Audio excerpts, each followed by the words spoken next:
Таа е новинарка, активистка и хуманистка. Единствена со својата појава, со оригиналниот моден израз, неверојатен космополит, фасцинантен ерудит. Голем индивидуалист со свој животни филозофии. Иницијаторка и учесничка во различни граѓански и социјални движења. Екологист, борец за права на маргинализираните групи во општеството и правата на животните. Авторка на текстови од областа на медиумите, културните идентитети, креативните индустрии, родовите студии, љубител на седмата уметност, бескрајен почитувач на театарот, модераторка на трибини и јавни собири. Кој основач на првиот автономен културен социјален центар во Скопје, како слободна зона за независна уметност и активизам. Промотор на алтернативни начини и модели на дејствување за покреативно и похумано општество. Или наедноставно, Ана Јовковска. Твојата монографска книга "Пулсот и времето" на едно место има забележано дека може да представува културна меморија на едно време. Сега вака одблиску. Што е "Пулсот и времето" со оглед на тоа дека се собрани интервјуа со познати ликови од општественото живење? Има една подобра дефиниција која што кажа еден од моите рецензенти за книгата "Пулсот и времето", а тоа е дека делото представува општествена совест. И тоа многу добро ми звучеше, оти се велам навистина некако низ целиот тој пресек на 50 на интервјуа кои беа направени во селекција нели од скоро 500, можеби и повеќе, интервјуа кои беа снимани во мојот авторски ТВ проект емисијата Пулс, се обидоа некако да отворат многу теми, различни општествени теми. Значи, зборувавме од љубов до политика, од слобода до ескапизам, од страв до општествена одговорност. Така што ми се чини дека немаше област која што не ја покривме преку интервјуата со овие 50 на соговорници, луѓе главно познати наши писатели, интелектуалци, професори, режисери, актери. И еден од нив ми рече дека чувството кога доаѓам, вели Кајана, во емисија, како додам на психијатар. И тогаш нозе ми се пресекоа, се велам не е веројатно дека толку страшно тоа делува. Може би има нешто во самата студиска атмосфера, целата таа мистика на затемнато студио како што беше во емисијата Пулс, а може би има нешто во обидот да си погледнеме едни на други директно во очи. И некогаш дури и зад зениците, во оние рефлексии кои ни се прават во подсвеста, во оние лабиринти и ходници внатре во нас, во нашата душа, оти ми се чини лесно ни е да зборуваме и да теоретизираме за многу општествени неправди и болки, а секогаш кога треба да се допре есенцијата на длабокото човечко, тогаш ни е најтешко да се изразиме. Така што во овие интервјуа кои претендираат да бидат и некакви филозофски есеи, да речеме, се обидов да ги отворам соговорниците и секогаш во тој диалог се препознаваш и себе си, во обидот да го демистифицираш или да извадиш маската од соговорникот, ја вадиш со сопствената маска. Така што навистина беше еден креативен и интересен процес на рефлексија и себе рефлексија во исто време. Како да се гледаш во огледало или како да му гледаш и да му вперуваш прст директно на општеството и на сите негови неправди и болки, баш онака директно во срж. Кои се коментарите од читателите? Па се плашам да не звучи нескромно, не сакам да звучи претенциозно, но досега она што стигнало до мене, како рецензии, како критики, како коментари од читателите, се главно позитивни. Токму затоа што реков има многу теми, па секој некако се пронаоѓа во книгата. Добро е тоа што и продажбата е одлична, нели во овој комерцијален свет во кој за жал бројките ни се репер, иако тоа не ми се допаѓа, но се некакви параметри во однос на тоа што публиката чита и како и на кој начин ја култивираме ние нашата публика преку книжевноста, се покажува дека книгата "Пулсот и времето" оди одлично. Така поминав и на промоцијата во Битола, односно и на двете промоции во Битола. Битола беше дел од мојата културна мапа, бидејќи се обидов да направам промоции кои ќе излезат надвор од рамките на главниот град. Оти ми се чини се некако фокусирано во Скопје. И обично авторите тоа не го практикуваат. Најчесто промоциите на книгите се во Скопје, евентуално на уште 1 до 2 места. Ние со издавачката куќа со Матица Македонска направивме преку 10 промоции во различни градови, така што ми е драго што книгата допре до своите вистински читатели и во помалите места. Моментално е актуелна платформата за креативен диалог низ култни европски автори. Што точно станува збор и битолчани имаја можност да учествуваат на дебатата за книжевното дело на Бењамин Валтер. Да, во Битола еве предвадена битолчани има можност да ги разменат своите искуства на темата технологија и уметност, револуција или хуманизација, што е една навистина провокативна тема за денешен современ контекст. Ке се надоврзам на што го зборував за книгата, обидот за децентрализација во култура за кој сите ние зборуваме, а многу малку правиме на терен. Како што правевме промоции со книгата Надвор од Скопје, така и платформата за креативен диалог низ култни европски автори дела, кој што има наслов Прокнижи го умот, или овој проект на англиски малку подобро звучи во својот оригинален наслов Booking Your Mind. Исто така има обид да ја донесе живата, вибрантна дебата во другите места, не само во Скопје. Почнавме од Битола, ќе одиме и во Велес, во Тетово, во уште многу други градови, секаде на различни теми и различни автори. Така што на мапа ни се и Ерих Фром, и Хаксли, и Орвел, и Фуко, и Лакан, теми од типот на медиумски спектакл, пропагандата како нов јазик, родови стереотипи, родова рамноправност, да се има или да се биде, антиконзумеризмот во ерата на продавање брендови и души и така натаму и така натаму. Оно што ми е важно е да локалната заедница, односно граѓаните, да дојдат во директен контакт со панелистите кои ги носиме во функција на некакви експерти или гости или говорници или како сакате, и да се разменат различни ставови, да се слушнеме едни со други. Ми се чини дека многу недостасува таа култура на дебата. Тоа можеме да го констатираме и во медиумски рамки, затоа што во нашиот медиумски простор, кој за жал е узурпиран главно со реални шоа или турски серии или хардкор дневна политика, нешто малку и спорт, недостасуваат емисии кои третираат теми од областа на културата, на филозофијата или емисии во кои едноставно би дебатирале. Така што овие дебати во форма на трибини, надвор од Скопје низ повеќе градови, се токму еден таков обид на практицирање на културата на дебата. Од аспект на активистка, како го толкуваш моменталново образование? Според многумина, последиците од моменталново образование на младите луѓе кај нас ќе се видат последиците после 10 години кога ќе станат активни на пазарот на трудот. И сега, со оглед на тоа дека доста си присутна во македонската јавност преку разни проекти, преку разни дебати, сето тоа и од социјалниот живот воопшто, според тебе? Знаеш, Билјана, ми се чини и не мора да бидеш активист, иако активизмот е многу важен сегмент од моето општествено делување, и ми се чини, тоа стално го кажувам, дека активизмот е всушност болка во стомакот. Значи, го имаш тој импулс да на некој начин се обидеш да ја детектираш неправдата или да го направиш твоето и туѓото живење да биде еден вид подобро утре, така. Така што во полето на активизмот делувам во различни области, значи од екологија, здрава животна средина, заштита на животни, заштита на оние кои се послаби, маргинализирани, социјална правда, ЛГБТ права, не знам, многу теми, слобода на говор и така натаму и така натаму. И кога веќе ми го поставуваш прашањето за образованието, некако неминовно е да споменам дека јас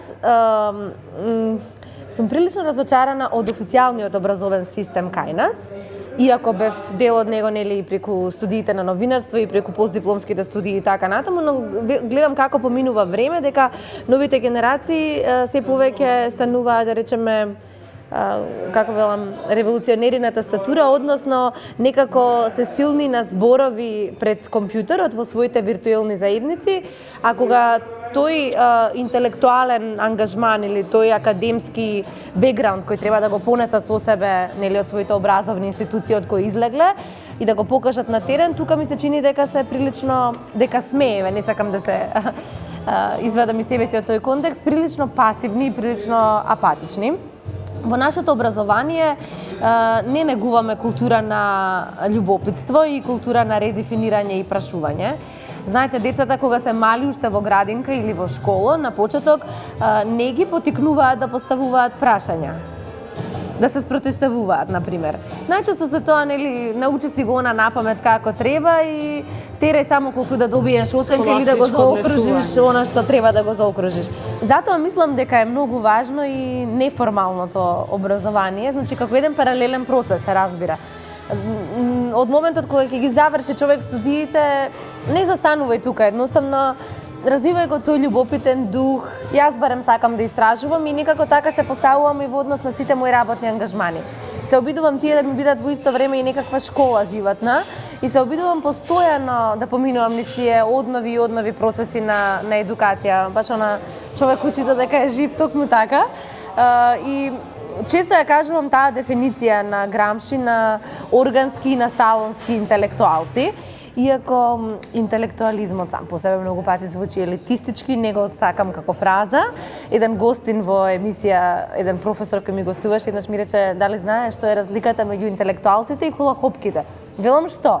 Па тоа што едните и другите се од растеглив материјал. Така што има по некаква формулација за интелектуалците, има една многу добра дефиниција, а тоа е дека има органски и салонски интелектуалци.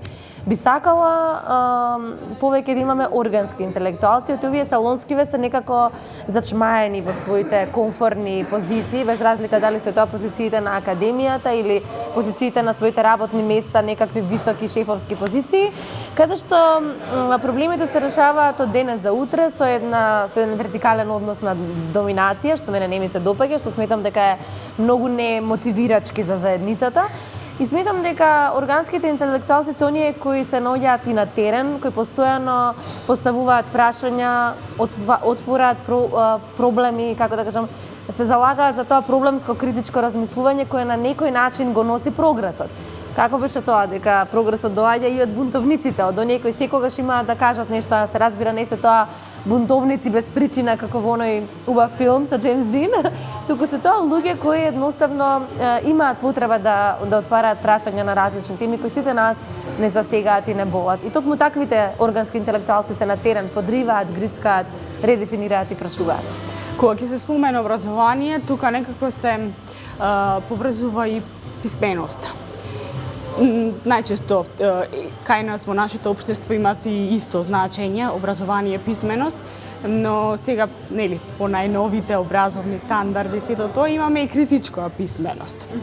И она да се развие тоа критичко чувство и во сфера на писменоста, но ете, главниот град моментално сте во Битола, постојано циркулираш помеѓу луѓето, слушаш размислувања, секакви, најразлични. Како би се дефинирала моменталнава писменост и што значи тоа? Дали оно првичното дека треба да се знае, да се пишува и да се чита и тука се завршува? Не би направила голема разлика меѓу Скопје и Битола. Не мислам дека е толку драстично различна ситуацијата. Како што и овде младите многу пати безцелно дремат на широк сокак, пиејќи кафе по 2-3 часа во денот. Јас немам ништо против тој прекрасен ритуал на сонце, дружба и социјализација.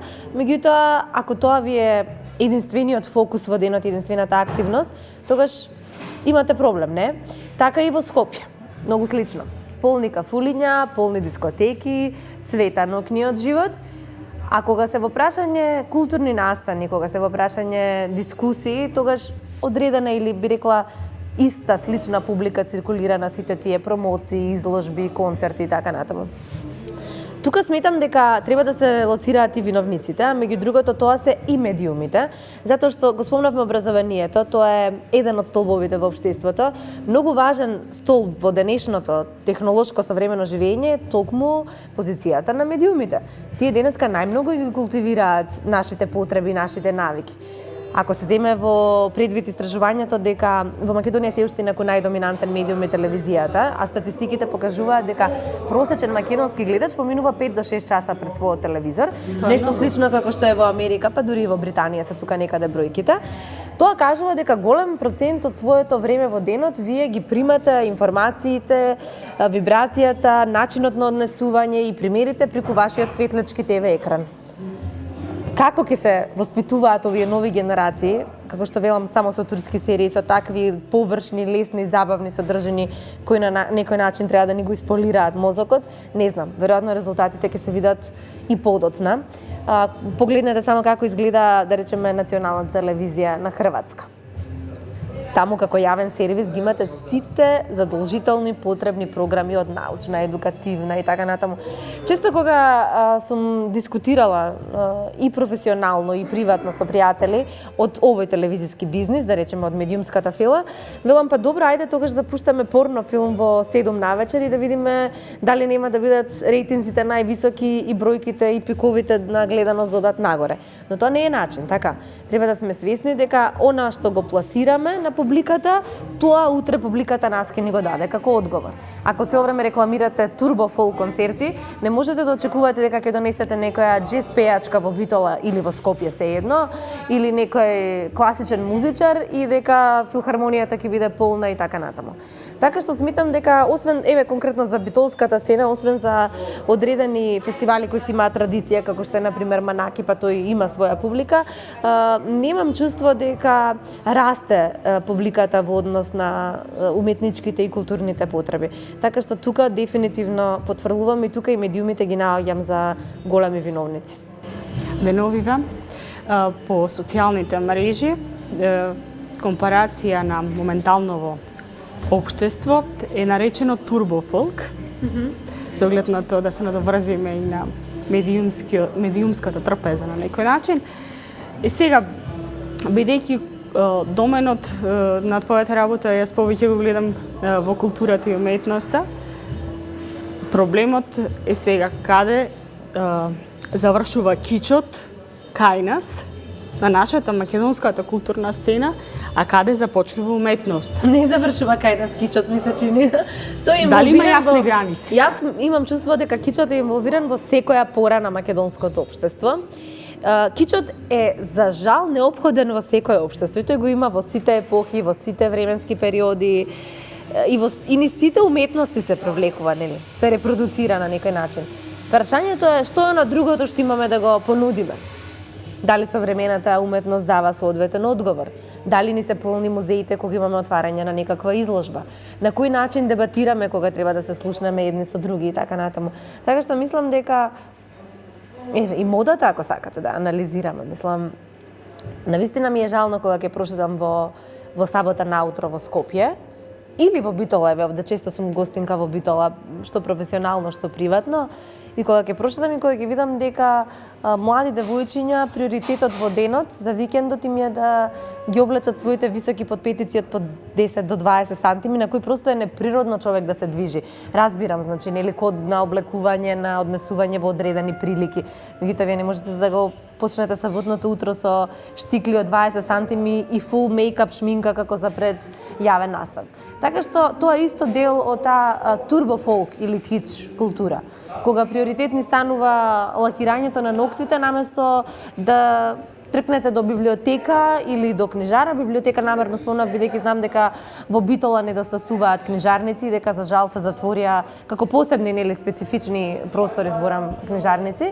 Така што не знам, жално е таа слика кога ќе видите дека зјаат празни книжарите, а дека се полни исклучиво кафулињата. Мислам, повеќе од ова не знам што би можела да ви одговорам. Бидејќи моментално е... И Пелистер, например, еве, сега се сетив. Често сакам кога ќе дојдам во Битола да се качам на Пелистер и си велам Пелистер да го имам толку блиску. Скопје го има водно и матка, но неспоредливо. Мислам, убавината на Пелистер е навистина неспоредливо. Немам чувство дека има некоја култура на планинарење, дека младите се собираат и дека одат на излет, дека се обидуваат поголем дел од времето да го поминат во природа, преку некои свои такви екоактивности или така натаму. Тоа значи дека односно би значило дека социализацијата е на некое подниво. Може ли? Па не знам како ќе звучи тоа ако така го формулираме, да не звучи пак и речам премногу претенциозно. Сурово е, но некогаш... Но имаме доста, мислам, имаме доста работа на терен во однос на тоа да му се покаже на младиот човек дека опциите се секогаш повеќе од тоа што е само диско и кафе. Моментално најактуелни се за комуникација социјалните мрежи. Интернетот не бомбардира од секој аспект на нашето функционирање и живење, бидејќи во моментов е актуелна платформата за културен диалог на промоција на европски автори Да, една од темите на проектот Прокнижи гумот ми беше токму за технологијата, зборувавме и за интернет. Сега, затоа што благодарение на Фейсбукот и разни други социјални платформи, онаја што можам да го забележам е дека македонската книжевна сцена е сериозно загрозена со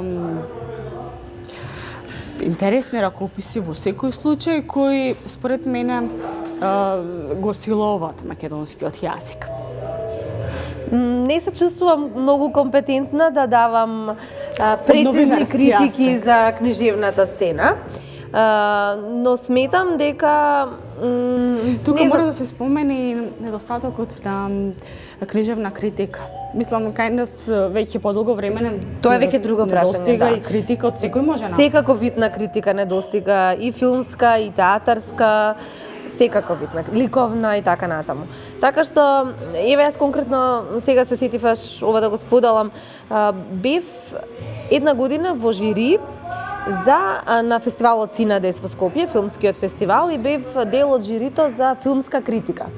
Таа година фестивалот, тоа беше пред 2 години, прв пат воведе таква категорија, жирирање на филмска критика со цел да се поттикнат младите новинари, книжевници, студенти од факултетот за книжевност на крајот на криштата, па дури не беше возрастно ограничено, не можеше да учествуваат само млади луѓе. Тоа беше еден отворен конкурс на кој може после секој изгледан филм да се праќаат филмски рецензии. Неверојатно добри филмски критики стигна и тогаш сватив, дури имавме проблем да селектираме кој да ги добие првите награди, и тогаш сватив дека има потенцијал, плоден, книжевен, пишувачки потенцијал, но дека веројатно овие луѓе немаат каде да ги објават тие своји критики. Значи, медиумите својот простор за критика го имаат комплетно намалено. Вие веќе не можете, ретко кога ќе најдете театарска рецензија, филмска, книжевна, мислам, тоа е исклучок денес. Скоро и нема.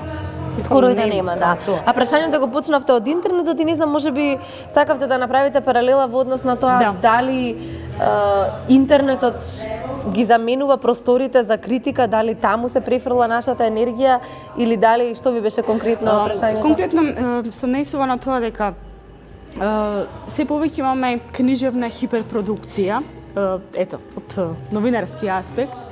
Секој може да дојде до тој момент да издаде книга. Ма тоа е добро, публиката ќе си го направи филтерот.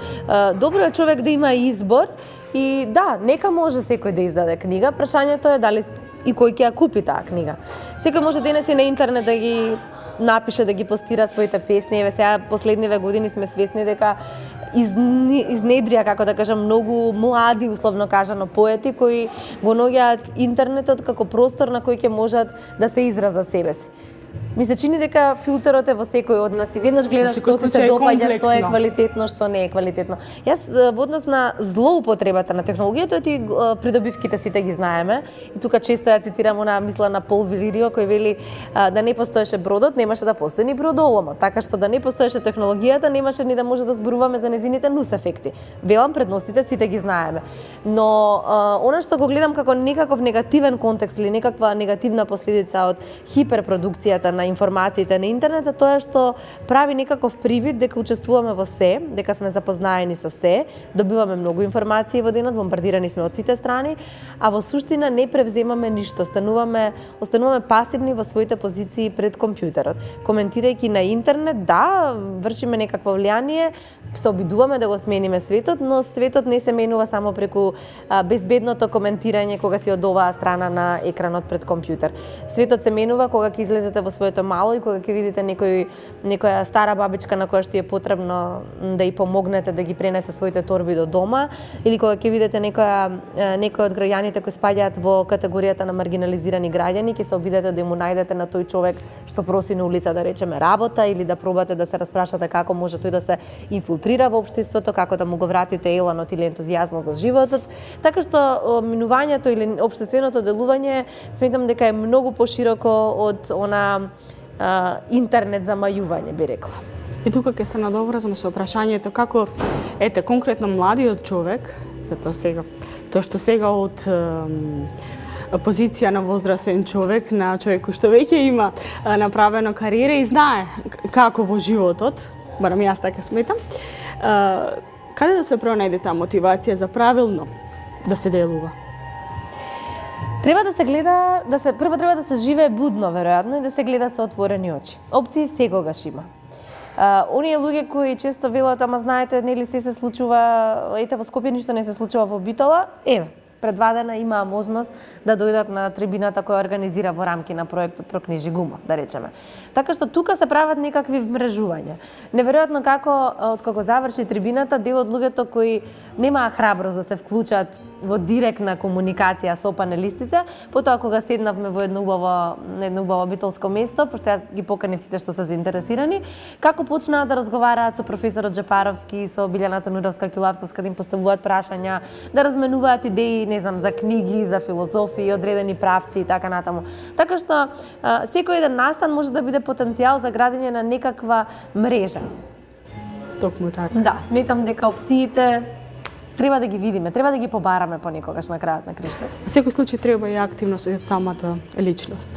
Да. Не се добива комбинација. Едно е системските решенија, оно што ќе биде како некаква официјална понуда од образовните институции, од медиумите за кои зборувавме, од културната или независната културна сцена, од друга страна таа проактивна личната позиција, значи личниот порив, личниот мотив да се обидеш да направиш нешто повеќе едноставно.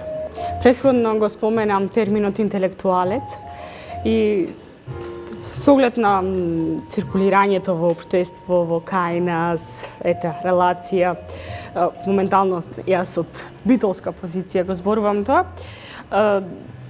дали интелектуалец кај нас би можело да се толкува како бегство од конвенционалност? Дали интелектуалец може да се толкува како бегство од конвенционалноста? Може да биде една од димензиите, иако јас, например, правам разлика меѓу интелектуалец и професионалец. Имате многу доктори, архитекти, кои се со високо образование, сосема случајно ги земав овие професии, кои во однос на тоа како живеат и дека откако завршиле, да речеме, медицински факултет, не прочитале ни една книга, нити од медицина, нити од друго, јас тие луѓе не можам да ги наречам интелектуалци. Тие луѓе се едноставно експерти во својата област или се професионалци.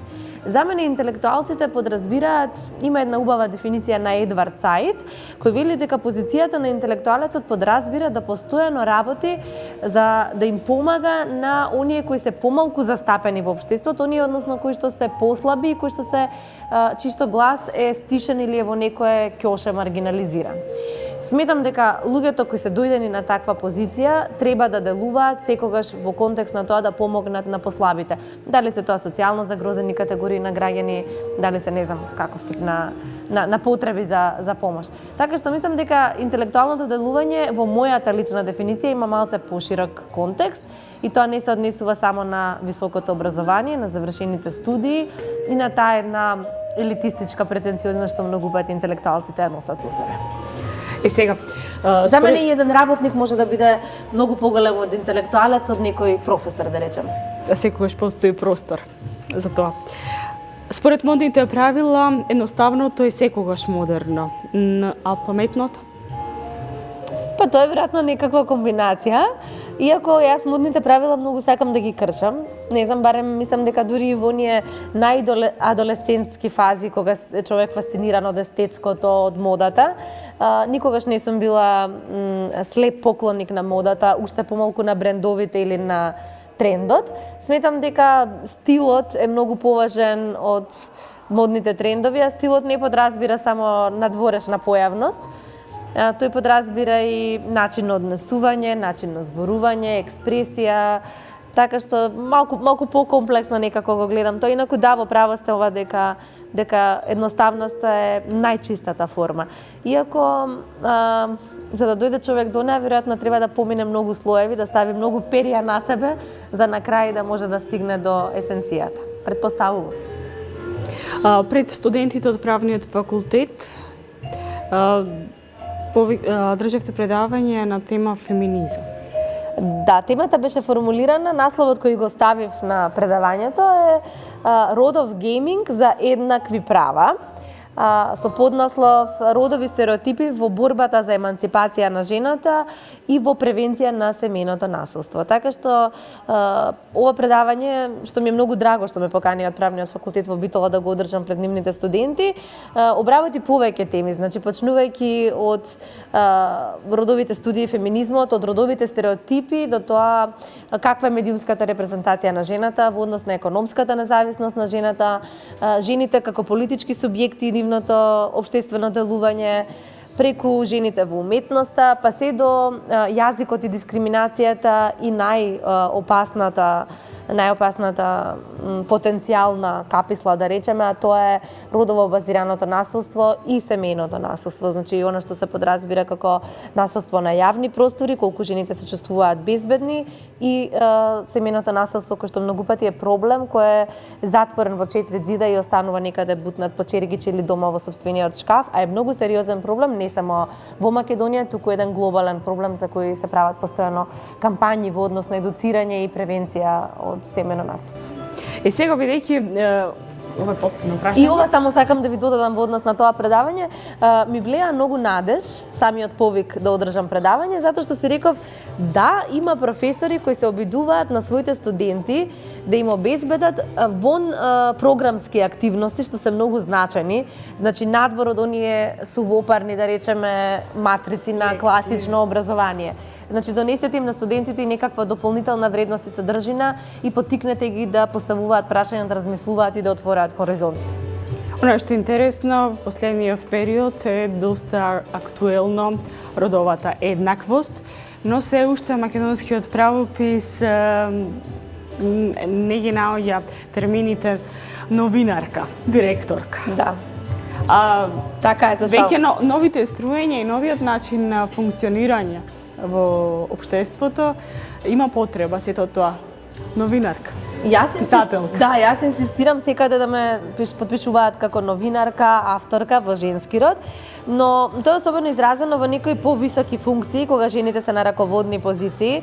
Например, се уште велиме министер за култура, и така се подпишуваме министер за култура наместо министерка за култура, веднаш има некакво друго значење тоа. И сметам дека јазикот, кој што е жива материја, треба постојано да се менува, и од тој контекст тука се потребни промени, особено во некои професии за кои воопшто нема женски род. Например, јас како комуниколог, како ќе ме наречате, комуниколошка, нели не оди, некако терминот се уште не ни е одомаќенет и не ни звучи нормално. Или, например, не знам, некој што студирал психологија, психолог, психологиња, психолошка, не знам ни како може да се изведе формулација, но потребно е промена и тука во секој случај. Да речеме, именки кои се однесуваат на не би сакала да речам деградирачки, но по-ниски социјални слоеви се многу прифатливи во женски род. Имате чистачка, нели? Продавачка, медицинска сестра, например, ретко медицински брат, кога ќе кажете си да се смеат и така. Потребни се промени во секој случај и во ова поле на јазикот. Па да се надеваме дека ќе се случат наскоро. Да, се надевам. Фала ти за интервјуто. Фала на вас, фала.